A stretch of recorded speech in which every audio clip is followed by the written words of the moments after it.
here from Evening Star Astrology.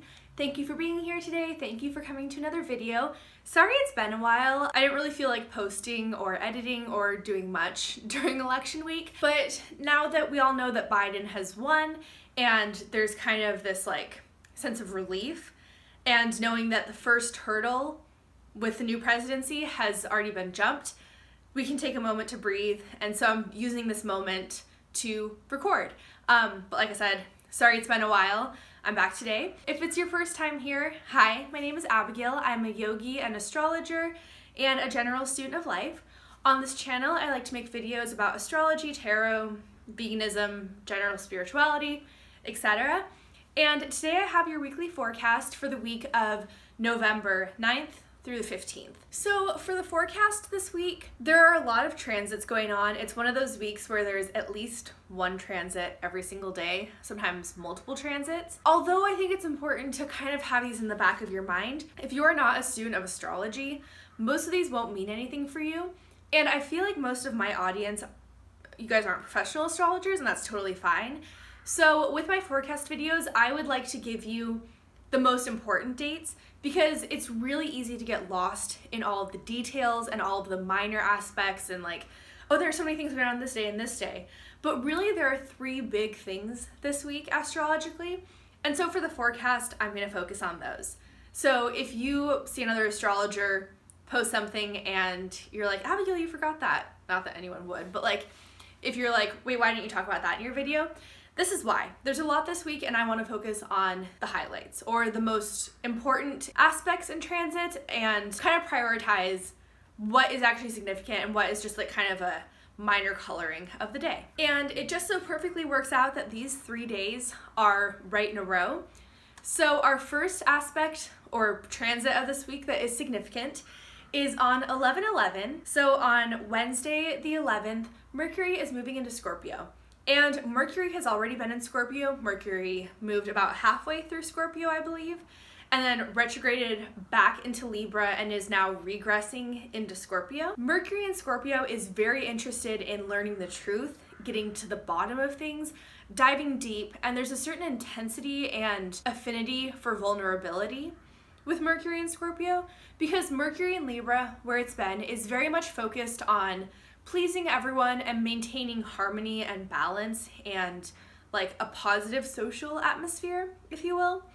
And then moving into Scorpio, instead of looking at things from every perspective, Mercury in Scorpio focuses in and says, this is the truth, it's black and white, this is right, this is wrong, and I am going to learn everything I can about this and focus on the facts that justify this. So in your personal life, this transit is likely going to look like the conversations that you're having looking a little bit different. You may be less interested in small talk. You may be more interested in introspection and looking into yourself, and then also connecting with the people in your life on an emotional or introspective level of like asking those deep questions and really getting to know the people around you instead of just like, you know, quick check-ins here and there, if that makes sense.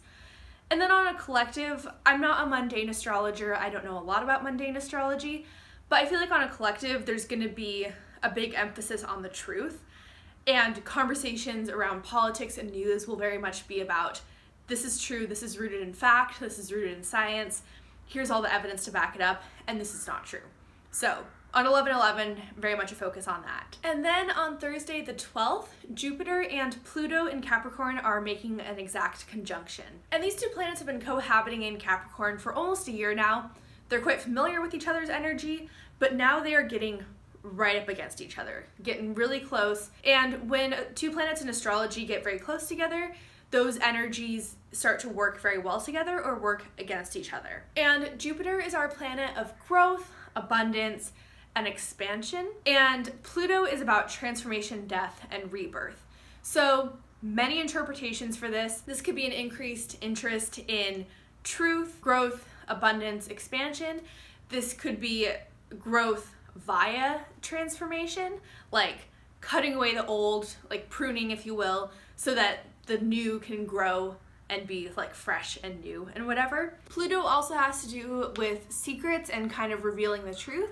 So in your personal life, this could kind of be uncovering some truths and growing from them or learning more about them. The energy of these two planets also kind of signifies the death of something big. Like if you think about like something burning very bright and then burning out, that's kind of this day. And I wonder if there's gonna be something that happens with, you know, our current soon to be former president on this day, just because Jupiter is so big and so bold and needs to be seen, and then Pluto is kind of transformation.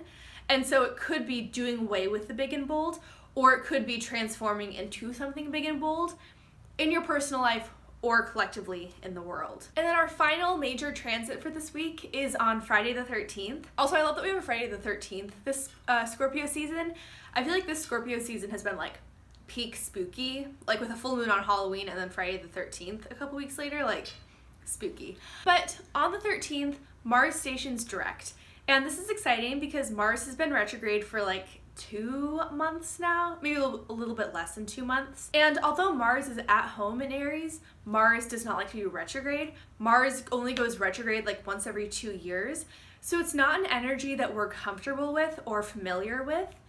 And so while Mars has been retrograde, our anger has been coming out sideways. We have felt less autonomous. It's been harder to be assertive and take control and act. And I will say that Mars going direct doesn't mean that everything is gonna switch. It's not like a light switch with an on and off of retrograde versus direct. Once Mars goes direct, it will take most of the rest of November until it starts moving at its normal quick speed again. So it kind of has a slow wind up period.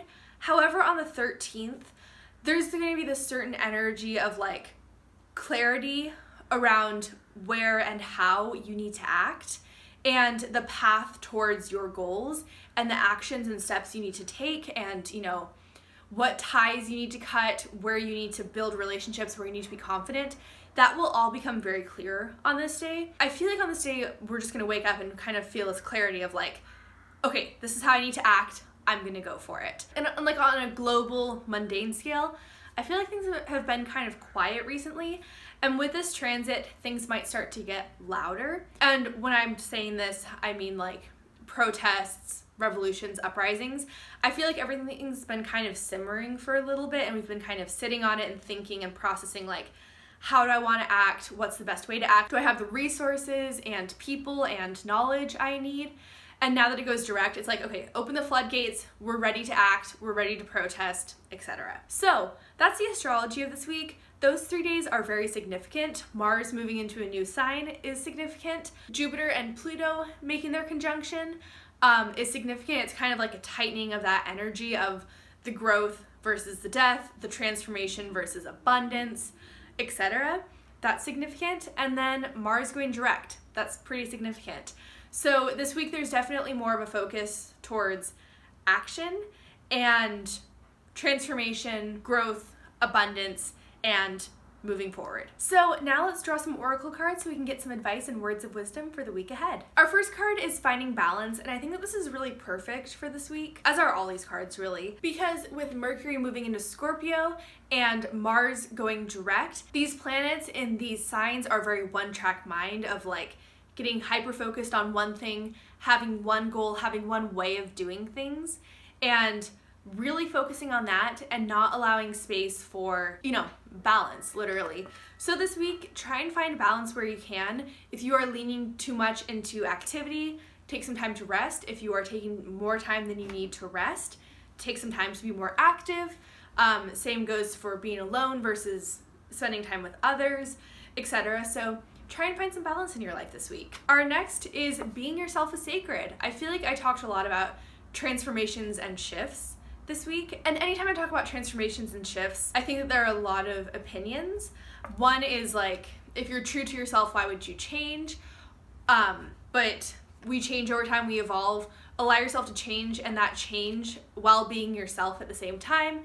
Understanding that your definition of self is always changing and evolving, and that is sacred exactly as it is. And being yourself through changes and shifts in your life and always being able to come home to yourself is very powerful. So remember this week that being yourself is sacred. You are worthy and important and valuable just as you are, and you don't need to be anyone else.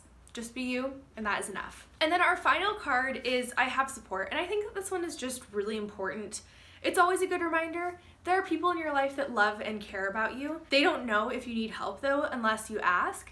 So remember, being yourself is sacred. You are perfect just as you are. You don't need to be the best version of yourself to get love or help from others.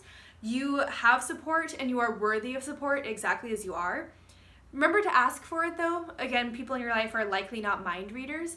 And so if you need something, the people in your life are there and they care about you and they want to hear you ask for help.